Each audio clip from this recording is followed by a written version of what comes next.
Bom dia, dando um ângulo diferente hoje, conversando com vocês numa patente nova. Eu tenho uma plantinha aqui, ó.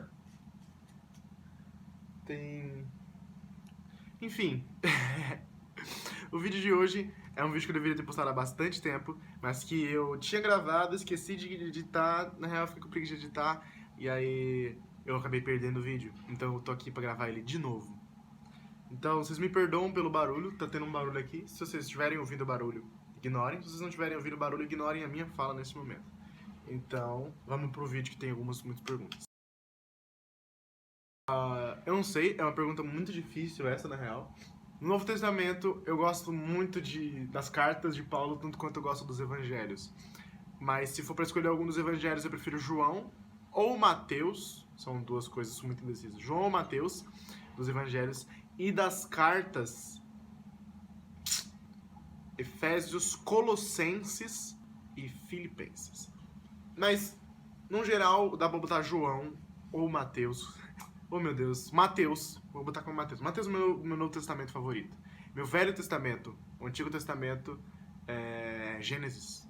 Gênesis é muito bom, mano.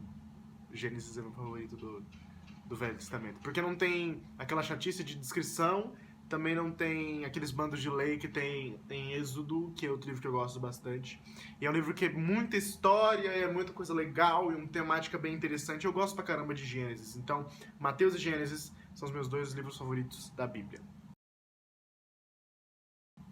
Pô, se você estiver se referindo aos 5 ministérios da Bíblia, eu acho que talvez eu tenha alguma coisa puxada mais pra mestre. Eu gosto de ensinar as coisas para as pessoas, eu gosto de cuidar das vidas. Então, pastoral também é um bagulho que pega bastante em mim, porque eu gosto de cuidar de vidas, eu gosto de convidar as pessoas, eu gosto de estar do lado delas.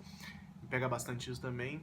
Mas, se você estiver falando sobre ministério na igreja, o que eu faço na igreja, eu sou da mídia, sou um dos midianitas.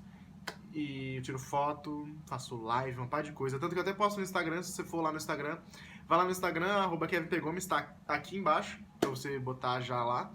E se você quiser também, tá no link da descrição, você só copia e bota lá no Instagram, tá suave, @KevinPGomes. De vez em quando eu posto algumas coisas lá sobre o meu trabalho na igreja e as coisas que acontecem lá. E é muito divertido, então é bom você estar lá de olho. Isso é uma história meio longa, mas em resumo, 2016, 2017, eu tava ali no sexto, sétimo ano, a gente escrevia bastante histórias. Eu e os meus amigos escrevíamos histórias em quadrinhos, o que era bem divertido de fazer. A gente era muito fã de Naruto, de Dragon Ball, então muitas dessas coisas tinham influência das séries e dos animes que a gente assistia. Então, muitos plots e muitos poderes dos que tinham nas minhas histórias em quadrinhos são coisas parecidas e muito próximas com o Dragon Ball e com o Naruto. Mas isso foi evoluindo até a chegada mais ou menos de 2017, onde eu criei um projeto, eu e meus amigos nos juntamos para criar um projeto só, que foi uma história muito louca e muito divertida, que me deu muita alegria de cuidar.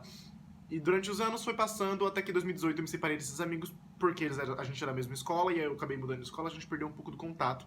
E eu fiquei 2019 inteiro sem escrever. Até que eu voltei no começo de 2020 e eu iniciei um projeto novo, o Projeto Alone, que talvez vocês não conheçam tão bem assim, mas um dia eu paro pra falar pra vocês mais sobre esse projeto, que é um projeto ligado às minhas histórias em quadrinhos. Eu queria reviver isso porque é uma coisa que eu gostava bastante de fazer. Então, em 2020, eu comecei a trabalhar, e mais especificamente em agosto, foi quando eu transformei aquilo que era só um pensamento em palavras. E eu descobri outro dia que eu ainda tenho esse arquivo, tá salvo no meu computador, qualquer dia eu posso ler pra vocês. Eu tenho exatamente esse arquivo da primeira inscrição que eu tenho, da primeira escrita que eu tenho, sobre uma história minha que demorou 2 anos pra ser terminada. E até hoje eu não falei nada pra vocês sobre. Então no futuro eu vou gravar um vídeo pra vocês, só tratando sobre essa história, só tratando sobre isso, fazendo um doc bem bonitinho pra vocês, que vai ser bem legal de fazer.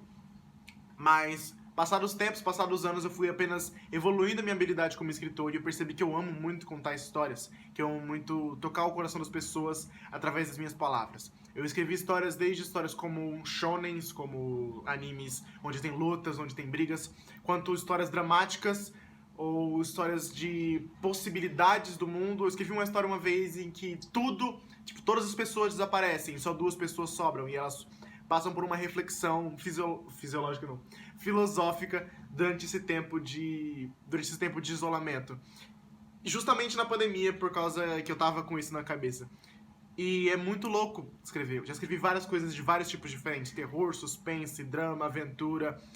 E é muito divertido escrever, e eu amo isso. E é um dos motivos pelo qual eu todos os dias gosto de escrever. O Projeto Jardim, que é o projeto que eu lancei agora no Instagram, que eu falei pra vocês que tá acontecendo e que direto eu tô mostrando algumas coisas pra vocês, é o meu melhor projeto até o momento. É o meu projeto técnico de melhor qualidade até agora, onde eu tô aprendendo mais a escrever, onde eu tô usando técnicas novas e tá muito divertido. Pô, escrever é algo que me bota pra fora, entende? É um sentimento novo, meu. Eu sinto muitas coisas ao escrever. O fato de criar personagens, de criar um mundo, de tocar eles, de usar os meus sentimentos pra botar dentro deles, é algo impressionante.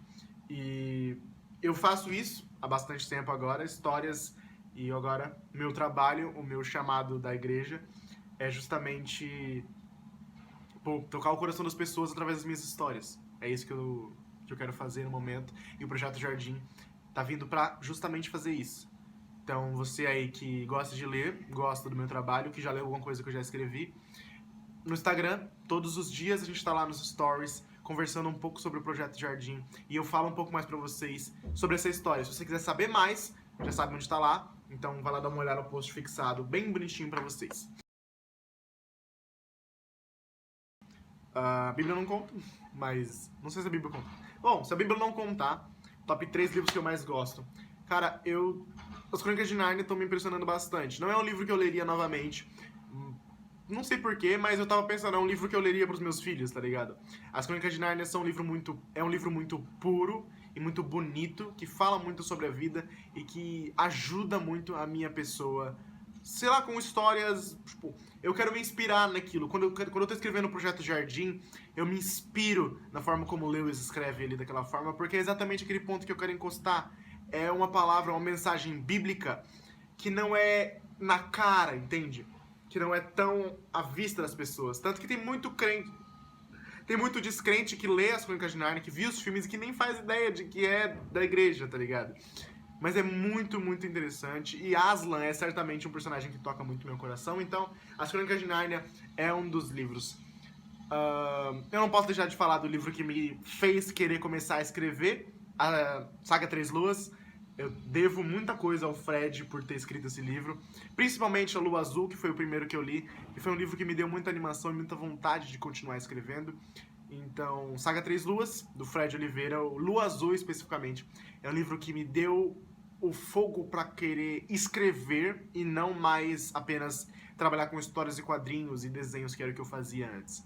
Então, As Crônicas de Nárnia, Saga Três Luas, e o terceiro, não tenho o que falar, Harry Potter. Harry Potter. Harry Potter, juntamente com Percy Jackson, são dois livros da escrita estrangeira que me impressionam bastante. São livros mais modernos, então eles são diferentes do que se trata As Crônicas de Nárnia, que é um livro do século passado, apesar de Harry Potter também ser do século passado.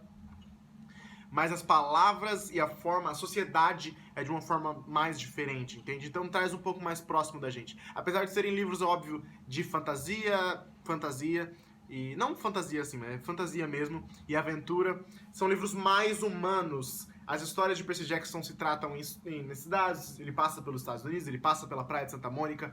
Harry Potter, ele tá em Londres, ele, apesar de estar em Hogwarts, ele passa por lugares que são próximos da gente, e isso me ajuda muito com inspirações para meus livros. E quando eu comecei a escrever, o trabalho da Rowling e o trabalho do Riordan me ajudaram bastante nessa minha caminhada. Então, Harry Potter e Percy Jackson, As Crônicas de Nárnia e Saga Três Luas. Boa pergunta. Não fui sempre cristão. É muito difícil você dizer quando você começou a ser cristão e quando você não era cristão ainda. Na real, tipo, porque a palavra ser cristão é muito abrangente. Muitas pessoas vão falar, não, é fácil, óbvio. Quando eu fazia as coisas da terra, eu não era cristão. Agora que eu faço as coisas da palavra, eu sou cristão. Mas é muito mais do que isso. Quando você aí que namora, você aí que é casado, quando você começou a amar a sua esposa, quando você começou a amar o seu esposo, qual o dia exato? É muito complicado.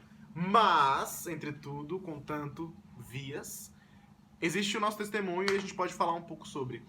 Eu entrei na igreja em 2012, eu tinha 7 anos, minha mãe entrou e tudo mais, foi passando o tempo. E eu cresci na igreja durante bastante tempo, fiz amigos, entrei em células, estive com o pessoal e fui crescendo no meio da geração dos jovenzinhos. E fui fazendo amizades com o tempo passando. Mas eu não era mais próximo de Deus, eu era só o garoto que estava na igreja e não vivia a igreja, entende? Até que em 2020, quando eu tinha 15 anos já, uma amiga minha falou sobre Jesus pra mim. Ela tinha acabado de ser... Ela vivia praticamente a mesma coisa que eu, ela tinha nascido na igreja e ela tinha acabado de ser convertida a Jesus. Ela tava com aquela fome ainda, com aquela sede, e ela falou pra mim de Jesus em um momento onde não era ministração, não era célula, não era nada, era apenas a gente tava trocando ideia, tá ligado? E ela falou pra mim de Jesus e eu fiquei, putz, Jesus. E ela falou, ó, assiste esse vídeo aqui. E eu assisti o vídeo do testemunho do Theo Hayashi, inclusive, que esse vídeo deve ter hoje ainda. Eu acho que esse nome desse vídeo é Tudo ou Nada. Que ele conta o seu testemunho e eu fiquei impactado. E eu queria mais e mais. Eu comecei a ler e a mergulhar. E aí eu passei o ano de 2021, o começo inteiro, tentando nessa luta ainda, me livrar das coisas da terra e me chegar mais próximo de Jesus. Até que em outubro de 2021, eu fui para um retiro. E durante esse retiro eu me entreguei ao máximo e eu me cheguei mais próximo de Jesus. E eu comecei a fazer meus devocionais, eu comecei a me entregar mais para Jesus, sem ter vergonha, sem ter reservas, mergulhando mais profundo. E no final desse mesmo ano, em novembro, a gente teve um congresso só dos jovens, que foi feito pelos jovens. Eu inclusive ministrei a palavra da oferta e eu era líder da equipe de intercessão.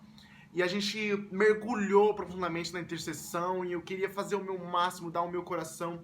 E foi um acontecimento após o outro, foi um congresso após o outro, foi um domingo após o outro. E não foi de uma hora para outra, assim. Eu passei o ano de 2022 inteiro em muita luta até a chegada do congresso. E foi muito jejum, muita oração, muito tempo sem Instagram, muito tempo sem assistir o YouTube. Muito tempo só focado na palavra. E agora em 2023 eu tô fazendo a mesma coisa ainda. Eu tô me afundando mais no Senhor, me mergulhando assim no rio. E só o César Cielo aqui agora, mergulhando nas águas de Jesus. Eu acho que não, sinceramente. A felicidade ela é muito superestimada. Não acho que... Felicidade não é uma coisa que a gente deveria buscar na nossa vida, e sim o temor a Deus. Porque... eu já vi muita gente falando isso e é verdade. Jesus não está interessado na sua felicidade. Jesus está interessado na sua salvação. Você vai passar por muitas situações ruins. Jesus disse isso. Eu já falo esse versículo várias vezes. Em João 16:33 ele fala: no mundo tereis aflições, mas tem de bom ânimo, pois eu venci o mundo. Então a gente vai ter aflição, pô. A gente vai passar por muita situação difícil, mas a gente tem que ter bom ânimo, porque a gente sabe que foi Jesus quem venceu. E ele é o nosso modelo. Ele foi o primeiro a terminar a corrida da caminhada cristã e terminou em primeiro lugar, então ele é o nosso modelo. Então talvez a gente não seja feliz em todos os momentos, ou talvez a gente nunca seja feliz, o que é meio difícil. Mas a gente vai ter momentos bons e momentos ruins, porque não existe pessoa feliz. Existe pessoa que está passando por um momento feliz. Até porque não existe pessoas tristes, existem pessoas que estão passando por momentos tristes. Então, ninguém foi feito ou ninguém nasceu para ser feliz. Mas a gente vive momentos felizes e a gente vive momentos tristes. E nem por isso a gente deve desanimar, porque Jesus viveu momentos tristes e momentos felizes. E ele teve bom ânimo para seguir. Jesus foi crucificado, Jesus foi abandonado, Jesus viu o seu melhor amigo morrer, Jesus passou por muitos discípulos que negaram ele, Jesus cuidou de Judas durante 3 anos para no final ver ele trair ele. Você entende o quanto Jesus teve nos momentos bons e nos momentos ruins? Jesus, é claro, teve festas, Jesus passou momentos sorrindo com os seus discípulos, mas ele também teve momentos ruins. E mesmo assim eu posso dizer que Jesus era uma pessoa com bom ânimo, uma pessoa que não era feliz, mas uma pessoa que sabia que teria situações boas e situações difíceis, e ele teve bom ânimo sobre tudo. Então, talvez você não seja feliz, talvez você não seja feito para ser feliz, mas tem de bom ânimo. Mesmo na situação difícil, tem de bom ânimo. Porque a gente vai participar da glória de Deus. A gente está passando por essa situação difícil, mas é para um bem maior. Então, tem de bom ânimo. Você que quiser ter a sua pergunta respondida também, eu vou fazer outro vídeo com perguntas e respostas. Deixa aqui nos comentários uma pergunta que você tem para mim, seja sobre meu ministério, seja sobre minha caminhada cristã, seja sobre minha carreira como escritor, minha carreira. Esteja livre para comentar aqui, ou mande perguntas na minha DM lá no Instagram, que vocês já sabem, obviamente, mais uma vez, @KevinPGomes no Instagram. E tamo junto. Espero que você tenha uma semana abençoada. Em nome de Jesus Cristo. Amém. Graças a Deus.